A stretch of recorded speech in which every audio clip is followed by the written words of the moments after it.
Dinner was ready. I'd made roast chicken, baked macaroni, collard greens, and cornbread, the kind that crumbles just enough to hold butter. The house smelled like Sunday, even though it was just Thursday. That's how I always tried to make it feel when family came over. Everyone was gathered at the table. Cordelia sat at the head, like always. She wasn't even subtle about it. Her white blouse was so crisp it looked starched to death. Blythe, my sister-in-law, wore a shade of lipstick I couldn't pronounce and a smugness that didn't need one. I smiled, poured wine, laughed at stories I'd heard too many times. That's what you do, right? I brought out dessert, pecan pie, and Cordelia turned to me, smiled sharp, and said, "You're such a natural in the kitchen. Some women are just born to serve." Laughter followed, polite. Quick, I laughed too, because what else do you do? Blythe rolled her eyes playfully and leaned into her mother. The two of them shared some silent joke I wasn't in on. My husband, Andrew, sat quiet, scrolling his phone under the table. I cleared the plates. I don't think anyone noticed I hadn't sat down once. That night, after they all left, I stood in the kitchen, wiping crumbs from the table. My hands moved like they always had, automatic. I thought about how I did everything, holidays, birthdays, even Cordelia's surgeries. And in the quiet of my own kitchen, I whispered, "That's just family, right?" But even I didn't believe it anymore. A few days later, I was cleaning the bedroom, dusting, vacuuming, moving things from where they didn't belong back to where they did. I opened my jewelry box. Empty slots stared back at me. The pearl earrings, the gold locket, Grandma's wedding ring. Gone. I stood there. Maybe I'd misplaced them. Maybe I'd taken them off in the bathroom. Maybe. I checked every drawer, every pocket, every purse. Nothing. They weren't just jewelry. They were pieces of her, my grandmother, the woman who saw me, who taught me how to make cornbread from scratch, how to smile without letting the world see your pain. I sat down on the edge of the bed, chest tight. I didn't cry. I didn't scream. I just sat there with a kind of quiet dread, a weight that pressed in, slow and mean. 3 days later, I was on the phone with Andrew, asking about dinner plans, when he said it, casually, like he was talking about the weather.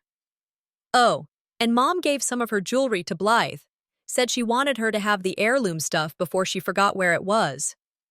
Silence. "What jewelry?" I asked. "You know, those old pieces. She figured Blythe would wear them more than you. Honestly, it's probably better that way." I didn't say a word, not right away, because I was trying to decide if I'd heard him right. I had. Cordelia had given my grandmother's jewelry, my only connection to the woman who raised me when no one else would, to Blythe. Without asking, without telling me, I sat in my car, keys still in the ignition, the engine humming like some distant scream. My hands clenched the steering wheel so tight they went cold. Andrew's voice came back on. "You still there?" "I'm here," I said, and ended the call. That night, I couldn't sleep. I lay in bed staring at the ceiling fan turning slow above me. Each blade cut through the air like a thought I didn't want to have. I thought about every holiday I'd hosted, every insult I'd swallowed, every time I'd defended Blythe when she made another backhanded remark about my humble roots. I remembered how I'd given up weekends to help Cordelia with her garden, even when she never once said thank you. And suddenly, something inside me cracked. Not loud, not dramatic, just shifted. Sunday dinner came around. I didn't cook, I didn't shop, I didn't set the table. Andrew asked if I was okay. I said, "I'm just tired." He didn't press. But I wasn't tired. I was done.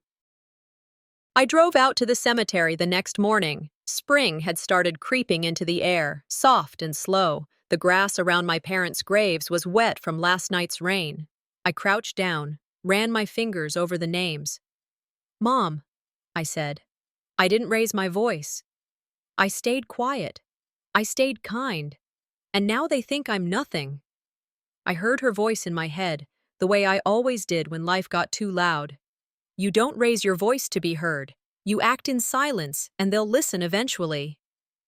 I stood up, brushed off my jeans, looked at myself in the rear-view mirror of my car before getting in. For the first time in years, I didn't feel invisible. I felt dangerous. The text came late Friday afternoon. A group message from Cordelia. I didn't even need to read the whole thing to feel the weight of it pressing against my chest. Join us for a celebration honoring our precious daughter-in-law, Blythe, it read. Polished, passive-aggressive, her signature. But the part that stopped me cold was the address. It was my house. I'd agreed to host months ago. Back then, it seemed like a simple favor. Before the jewelry, before the shift. Now, it felt like a slap. The text never mentioned me, not even in passing. Not a thank you, not a hosted by. Just Blythe's name in gold cursive font at the top of a digital invitation made to look like it came from a wedding magazine. I stared at my phone for a long while. I could ignore it, pretend I had other plans, let them have their moment, but that would make it easy for them. Too easy. Sometimes your presence is your loudest protest. So I cleaned the house like I always did, arranged the furniture, lit candles in the bathroom, set out hors d'oeuvres like nothing inside me was breaking. I dressed with care, nothing flashy, but sharp, intentional. Let them see me, even if they tried not to. The doorbell rang promptly at 2. Guests started to trickle in, most of them family or Cordelia's country club friends, the kind who said darling and sweetheart without meaning either. I kept my smile ready, my voice warm. I played hostess, the same way I always had. Then Blythe walked in. She wore a pale pink maternity dress, soft waves in her hair, and a smile that dared you to say something real. Around her neck hung my grandmother's necklace, those pearls. The earrings, too. The whole set. She wore them like she owned them, like they'd always been hers. Gasps of admiration echoed through the room. So elegant. You have such classic taste, Blythe. I stood still, wineglass steady in my hand. Cordelia laughed like royalty at a coronation. It's a family heirloom, she announced proudly, now passed to the right hands. The room clapped. I didn't move. My mouth tasted like metal. I tightened my grip on the glass. If I dropped it, the noise might finally be enough to make them look at me. Andrew stood nearby, staring down at the hors d'oeuvres. Didn't even glance my way. His silence, louder than applause. The betrayal thudded in my chest, heavy and hot. They stole from me and turned it into a show, and I was standing in the center of it, painted invisible. Cordelia made a toast a little later, tapping her fork against her glass. We're so proud of Blythe, she said. She's everything this family hoped for. Smart, gracious, stylish. The future. There was a pause, then she moved on. Never mentioned my name. A woman leaned over to ask where the cake came from. I'd baked it myself the night before, decorated it with buttercream roses I piped by hand. Cordelia answered without blinking. Blythe ordered it from the best place in town. She always knows where to find the good stuff. I felt the moment split in two, before and after. They rewrote my effort into her triumph, right in front of me. I didn't flinch.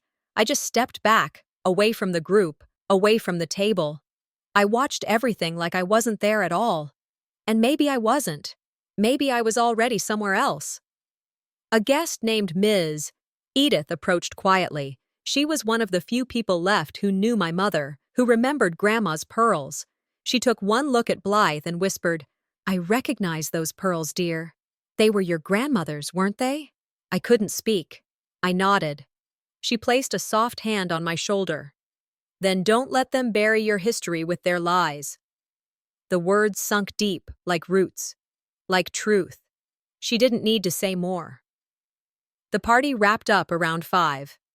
The house still hummed with leftover laughter and perfume. I cleared the glasses and dishes without being asked, but this time it wasn't out of duty. It was reconnaissance. Cordelia and Blythe stood by the kitchen, their voices low, laughter like wind chimes. Pretty, but empty. I studied them. Watched how they moved, how they celebrated, how sure they were that I'd stay small, quiet, erased. As I wiped down a wine glass, I thought, let them toast tonight. Let them think they've won. It'll make the truth hit harder later. I didn't need to shout. My silence would be sharper than anything I could say, and this time I was listening for every slip, every shadow. They had no idea I'd already started rewriting the ending. And this time, I held the pen. I hadn't slept. The house felt hollow in the dark, but the phone rang. It was after midnight, the kind of call you don't expect, but know might come. The voicemail said, "I just wanted to confirm the transfer Cordelia approved yesterday." My heart tightened. A transfer? From which account? I hadn't signed off on anything like that. I slipped out of bed, silent, and dialed back. The accountant answered, apologetic. "I assumed you were informed, because the transfer originated from your joint account." His tone was polite, overly so. My breath caught. Cordelia had touched our finances. Not just the jewelry, the trust fund, the accounts I believed safe. I hung up, hands shaking. I couldn't confront Andrew yet, not until I knew what I was up against. I moved to the laptop, opened the shared login. Late into the night, I sifted through statements. Then I saw it, a folder on the desktop labeled Estate Records, Blythe. My stomach dropped. Inside, I found documents, signed transfers from my trust fund to a joint account labeled Family Fund, labeled Generous Gifts. Each one bore Andrew's signature. Even him. Learned, silent collusion. I printed every single page, methodically. My eyes burned, but I didn't cry. This was evidence, not emotion. It struck me then. My silence had been used as a weapon. Every unpaid debt, every favor I swallowed, every time I stayed quiet, they had carved space for this, and I was just now waking to the depth of it. Morning arrived with gray light creeping through my blinds. Over eggs and coffee, I looked at Andrew. I asked calmly, "When did we start giving money to your sister?" He stammered. He said it was family business, that it made sense. His tone forced the lie. He avoided my gaze. "It's not like you'll miss it," he said. "You don't even use that account." The words cut. Those were the lines drawn. My contributions deemed invisible. I let my voice hold firm. "I earned every cent in that account, and you gave it away like it meant nothing." His face drained of color. For a moment, I saw the man I married. Lost, trapped between his mother's demands and his fear. The illusion cracked. Later, I drove to Maurice's office. I explained only the outlines, keeping names brief. He set papers before me with care. "Document everything before you act," he said quietly. "Evidence wins arguments. Emotions lose them." I nodded. I'd already begun gathering. I tipped my chin. "I'm not ready to fight yet. I need to see how deep this hole is." I left with a manila envelope thick with copies. I carried it gently, like it held more than paper, like it held possibility. That night, I laid the pages across my desk. The lamp cast long shadows. Each signature was a fracture. Each gift, a betrayal. The documents were knives and proof. My voice echoed in my head. They thought I'd stay silent forever. They forgot silence sharpens steel. I locked them into my safe, something I'd never done before. I closed the door. The click felt final. A strange calm settled in. Not submission. Preparation. They took what was mine, but now I had something they would never expect. The truth. The text came through at 7:12 p.m. "We'll have a family meeting tomorrow evening. Nothing serious, just matters to discuss." Cordelia's words always wore makeup, the kind that looked polite but smelled like control. I read the message twice, then once more, just to feel the edge she'd hidden between the lines. I sat on the couch, the folder still locked in my drawer, thinking. I could ignore it, say I was busy, or sick, or just tired of playing parts I didn't audition for. But then what? Let them own the narrative again. I pulled my calendar closer, drew a single black line under tomorrow's date. I wouldn't walk in angry, I wouldn't even raise my voice, but I would walk in, and I'd bring facts, not just feelings. My grandmother always said, "If they want to fight with shadows, you better be the mirror." When I arrived at Cordelia's place, it was the same cold perfection she always polished up for company. Roses in bowls, family portraits too large for the walls. The living room was full. Calder in the corner sipping something dark, Blythe smiling too wide, Cordelia's book club friends pretending not to stare. She stood by the fireplace, hands clasped like she was leading Sunday school.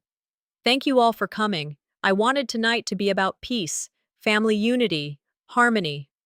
Her voice slid over the room like a coat of gloss. She launched into a speech about shared legacy, responsibility, and emotional reactions not being the way forward. I sat there, still, notebook in my lap. No one called on me, no one looked at me.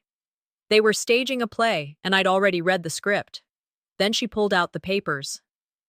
I have here an amendment, a small one, nothing dramatic, she said, smiling that sugar-rinsed smile. Just a simple share. Portions of the estate that were once exclusive to Zella will now be shared with Blythe. It's only fair, given the bond we all have. The air shifted. A few murmurs. A cough. My fingers stayed still over the spine of the folder I brought. I didn't open it yet. She walked the page to me. You can sign it tonight, or take a day to read it. We only ask for fairness. That's all we've ever wanted. I took the document, looked her in the eye. My face didn't move, but something inside me was cracking. Not from weakness, but from pressure I was no longer going to contain. After it was over, guests began to drift. Hugs, chatter, the clink of wine glasses. I stood by the doorway, the unsigned paper in my hand. Mrs. Edith appeared from the side like a soft wind. Don't sign anything you haven't read, she said quietly, eyes firm. You deserve clarity, not guilt. I nodded once. It was enough. From the hallway, I caught Calder watching me. He stepped close. Don't make this messy. Let's just settle things quietly. He sounded tired. No, he sounded complicit. In the background, I heard Blythe laughing, whispering to someone. She always thinks she's more than she is. That was the moment I chose. Internally, not loudly. No tantrum. No scene. I decided I would not settle. Not now. Not ever. Let them rewrite the narrative. I was writing the ending. As I reached for the doorknob to leave, Cordelia's voice clipped the air. Zella, one more thing before you go. She handed me an envelope, crisp, sealed. It's a letter from your grandmother. Proof she wanted Blythe to receive part of what was hers. It's all there, in writing. I paused. My hands felt cold. I broke the seal. First line, to my daughter-in-law. Not to me.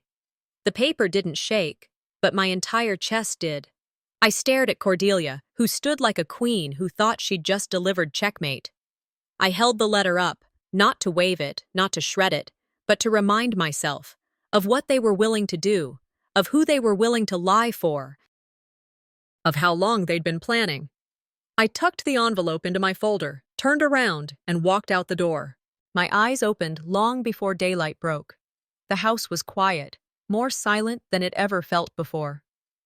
I sat upright, the letter folded in my hand. I read it slowly, absorbing each syllable, every carefully chosen phrase. To my daughter-in-law. That opening line cut through me differently today. Behind its soft veneer, I saw the calculus of control. I remembered my grandmother's warning, never trust the smile that sneaks a hand into your pocket. I stared at my reflection in the dark glass. A woman worn by waiting, by hoping, by hiding. They weren't fighting me. They pretended I didn't exist. And today, I would decide I refused to be invisible anymore. He walked in just after breakfast. Light touched the shades. Calder stood in the doorway, hair disheveled, trying to say something gentle. What happened last night? He asked, voice low. I didn't speak right away. I watched him. Then I said, I'm not signing anything Cordelia gives me. He shifted, uneasily. You don't understand. She threatened to cut me out of her will. I thought I was protecting us. She promised to make it right. Those words landed like stones. My heart squeezed. You let them take pieces of me, I said, and called it protecting us. That's not protection. That's participation. He looked away, shame flickering in his eyes. I knew then. He was no victim. He had chosen silence over loyalty. I moved past him, into the backyard. Wind bit at my robe. The air was raw and clear. I sank to the cold step, gasping without sound. I thought back to the day of my father's funeral, how they told me to be quiet, to keep it brief. I obeyed. I swallowed anger, swallowed tears. Today, I would speak. I let the tears come, slow and shaking. Not for him, not for them, for me. For every moment I disappeared to keep peace. For every promise I swallowed. Later, I went inside, sat at the kitchen table, booting up my laptop. I typed notes, dates, account numbers, constructing lines of truth. I opened an email to Maurice. This isn't revenge, it's remembrance of who I used to be before I learned to disappear. Then I typed a message to Cordelia. I won't sign anything, and if you move another cent in my name, I'll see you in court. Her reply came almost immediately. Let's not make this messy. It was just family business. I answered back, then maybe the law should join the family. Moments later, Blythe's email appeared. Polite. Calculated. Zella, you're acting unstable. Everyone is worried. I forwarded it to Maurice with the subject. Documentation trail begins. The house felt heavy again. But inside me, a shift had happened. I was done hiding. By afternoon, I walked through rooms I barely recognized. Every frame, every painting, every color, none of it was me. So I began pulling them down, wedding photos, portraits. Art Cordelia claimed made the house come alive. I boxed them all, carried them to the garage. The emptiness that remained was clean. I paused at the reading room. It had always felt like his realm. I opened the door. The smell of old paper and whiskey greeted me. I dragged out the chair, boxed the books, stood in the center. The room was mine now. I whispered, "This is mine." Then I went to my dresser. My grandmother's jewelry box rested there, battered, lonely. I lifted its lid. Under the velvet lining, something caught my finger. I peeled back the lining. A folded note, edges yellowed, handwriting delicate. My breath hitched. I held it carefully, as though it could break. It wasn't just a note, it was a promise. The house was quiet when I came back that night, not peaceful, just still, like the air was holding its breath. I stood in the entryway for a moment, keys still in my hand, staring into the dim glow from the kitchen. My shoes made no sound on the tile as I moved deeper inside. Then I heard it, Calder's voice, low, strained, somewhere down the hall. I followed it until I caught the words clearly. He was on the phone. "You can't keep threatening me like this, Mother. I'm stuck between two mothers now, and I'm sick of it." I froze. That phrase. Two mothers, not wife, not partner, just another obligation. The realization came slow, heavy. I wasn't family. I was a function. I leaned against the wall, the sting behind my eyes growing until I couldn't breathe. I backed away before he could see me and slipped into our bedroom. My hands were shaking, but my mind was already clearing. The suitcase was under the bed. I pulled it out quietly, laying it open. The drawer beside the nightstand held my grandmother's jewelry box, the one I'd opened that morning. I tucked it inside along with the envelope of documents I'd printed. Copies of every transfer, every withdrawal, Cordelia's name touched. This wasn't running. It was strategy. I folded a few clothes, the essentials, the kind you can live with when you're not sure where you're going. Every sound seemed louder than it should have been. The zipper, the click of a pen, my own breathing. For a moment, I sat on the edge of the bed, remembering another night years ago. My brother and I had fought over something stupid. Pride, probably. I'd walked out then too, without a word, and never looked back. That night had taught me that leaving isn't always losing. Sometimes it's survival. I picked up my phone, typed a single message to Ronan. "I won't be home tonight." My pulse raced as I hit send. When I turned around, Calder was standing in the doorway. His face was pale, his eyes searching mine. "What are you doing?" "Leaving," I said. He looked down at the suitcase. "Where?" "Somewhere they can't threaten my name." He stepped forward. "Don't do this, Zella. We can fix it." "Fix what?" My voice stayed steady, but my heart pounded. "That you chose her over me? That you let her turn our marriage into a contract?" "I was scared," he whispered. "You don't know what she's capable of." I looked at him, really looked. The man I'd loved had become a shadow under his mother's thumb. "You're right. I said softly. I don't know, and I don't want to. He reached for me, but I stepped back. Please, he said, voice cracking. I shook my head. You had your chance to protect me. Now, I'll protect myself. I grabbed the handle, rolled the suitcase past him. He didn't follow. I could hear him crying quietly as I opened the front door. The sound didn't stop me. Outside, the night air was thick and warm. Texas in early summer.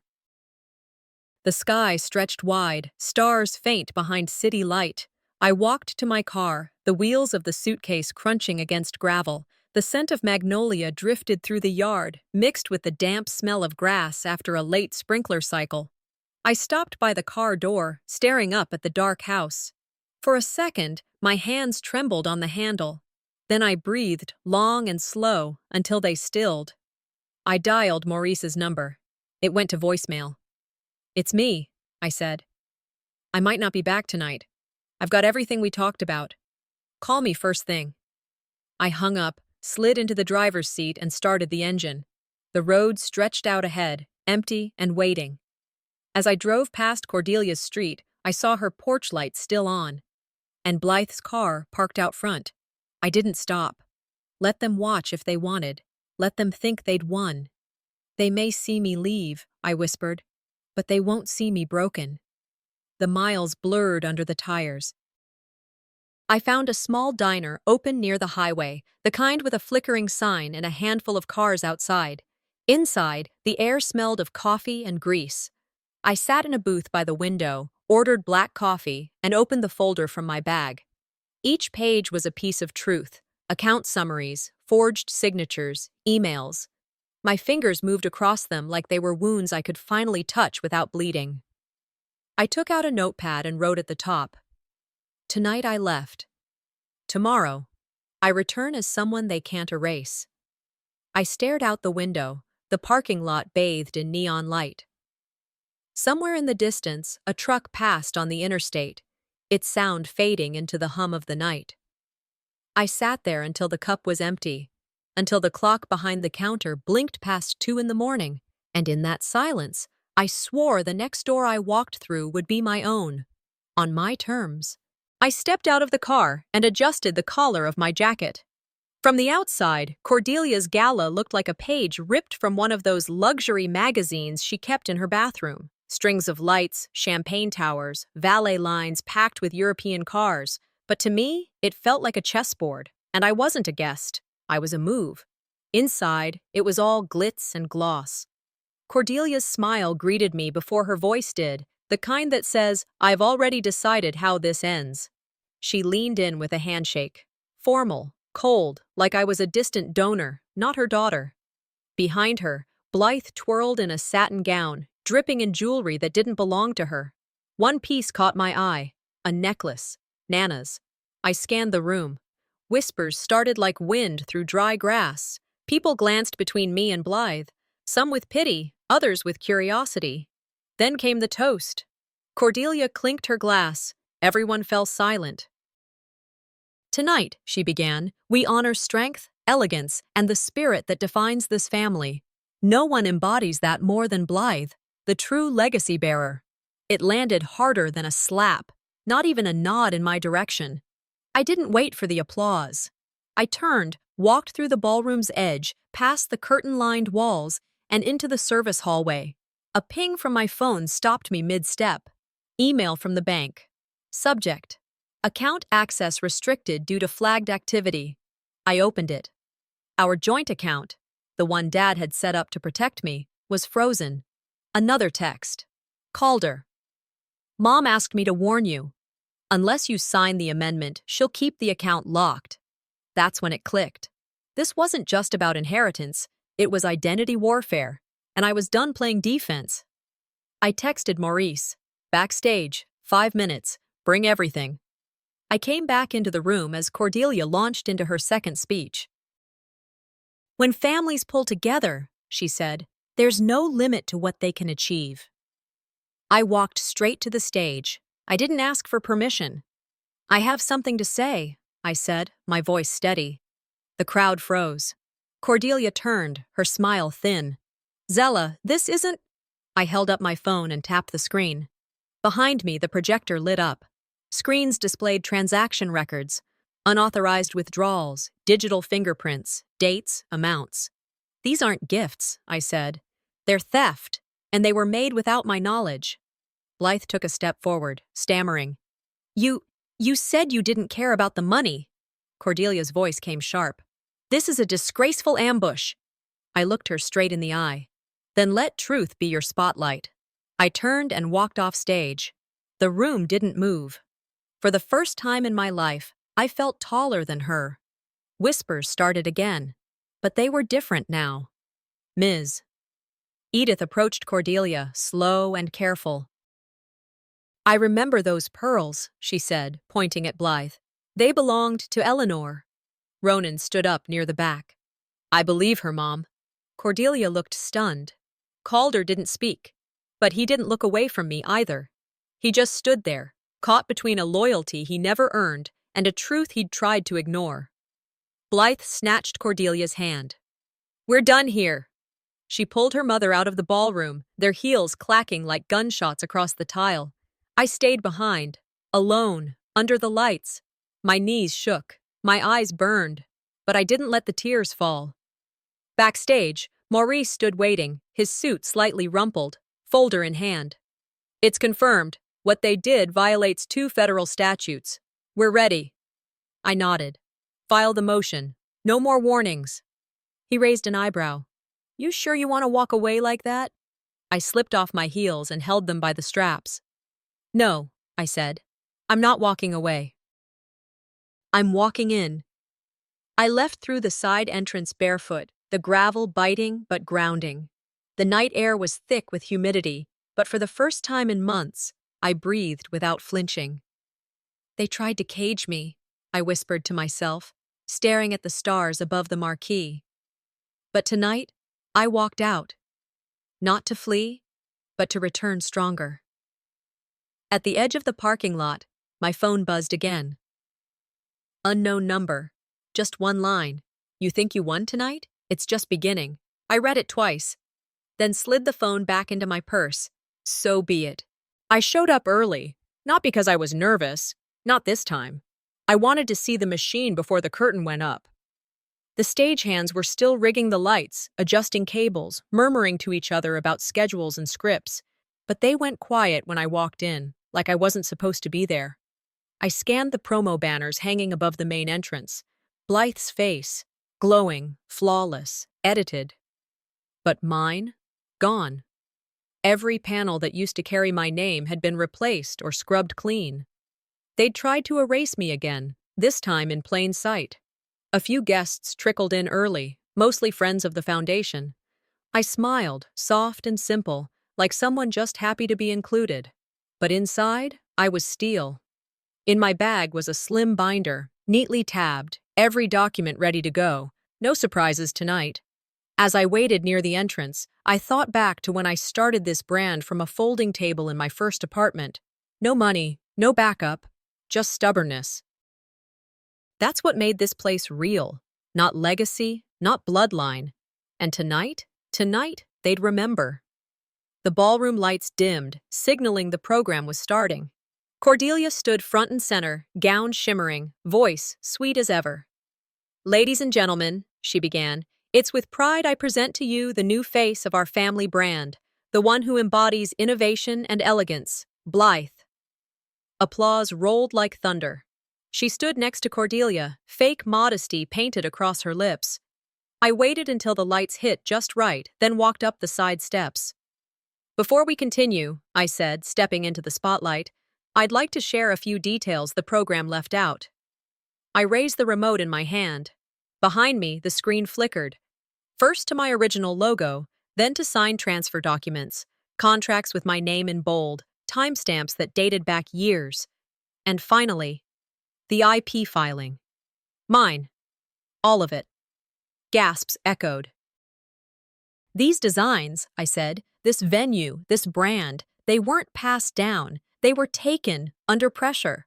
Tonight, they stand here as if they built it, but the truth is simpler. I did. Cordelia's smile cracked. You're making a scene. No, I said calmly. I'm reclaiming it. For a moment, the room went still. I could feel the shift. Not fear, recognition. Dinner was announced. Guests moved toward the tables, chatter buzzing low.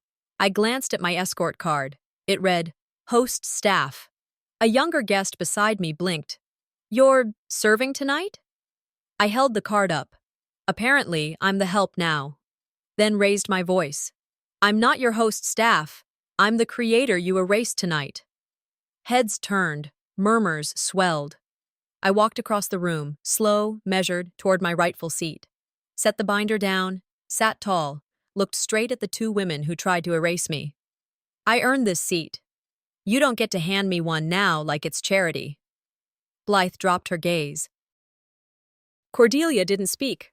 My phone buzzed again, screen lighting up with a live video link. I tapped. My mother's face filled the screen. Older, weathered, honest. Her voice was shaky, but her words were clear. To whoever hears this, Maureen said, I left my daughter rights to the original brand in a letter I wrote years ago. But I found out later, it was replaced, forged. Cordelia took it and rewrote history. People gasped. Cordelia paled. Her hands trembled. She opened her mouth, but nothing came out. Maureen's voice broke, then steadied again. She deserved better. I'm sorry I wasn't stronger when it mattered, but I won't stay silent now. That silence afterward, it wasn't just awkward. It was revelation.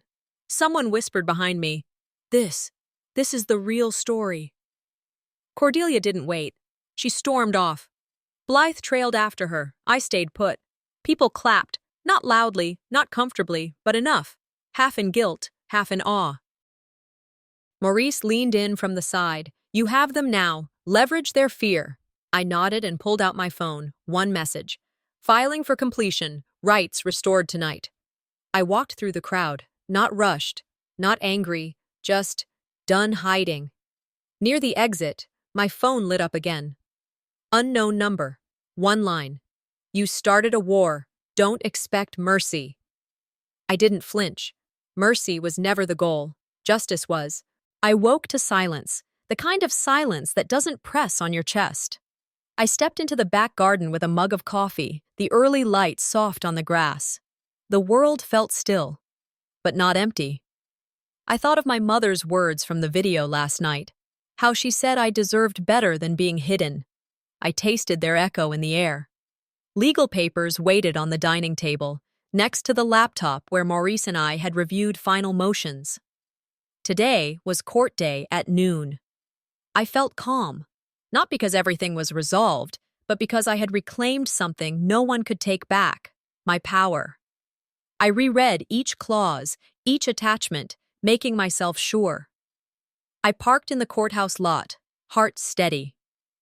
Inside, Cordelia's lawyer rose unexpectedly to submit a new amendment accusing me of manipulating Maureen toward the end, influencing decisions. The judge let her speak, then turned to me. I remained seated, breathing slow.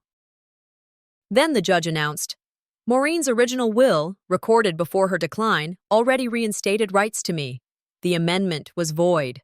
Cordelia froze. Blythe's face turned pale. She turned away from her mother. The courtroom held its breath. I stood, looked to the judge, and said, The truth was always mine. I just had to wait for it to catch up. The ruling granted full ownership, property, intellectual rights, contracts, everything reverted back to me. The spectators half applauded, half looked on in quiet awe.